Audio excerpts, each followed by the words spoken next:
আমাকে একটা গান শোনাও না, আমার ঘুম আসছে না। শোনাও না প্লিজ।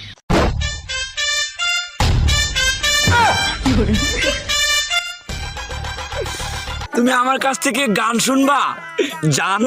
তোমার ঘুম আসতেছে না তো তুমি আমার কাছ থেকে গান শুনবা, ভালো কথা। গানটা শুনে টাস করে মুইতে ঘুমায়া পড়বা, বুঝছো? অঙ্কে আমি যে তোমার গান কইতাম, আমি এক জায়গায় গান কইছিলাম, পরে 160 টাকা জরিমানা দিয়ে এসেছি, বুঝেছো? এখন আমি গান বলতেছি, তুমি উপস্থাপনতা করো আমার গানটা শুনে। তাহলে গানটা আমি একটু বলে ফেলি। তুমি কুতু কুতু দিও না কুতু কুতু, তুমি কুতু কুতু দিও না কুতু কুতু, তুমি কুতু কুতু দিও না কুতু কুতু, কুতু কুতু কুতু কুতু কুতু কুতু কুতু তুমি দিও না কুতু কুতু কুতু কুতু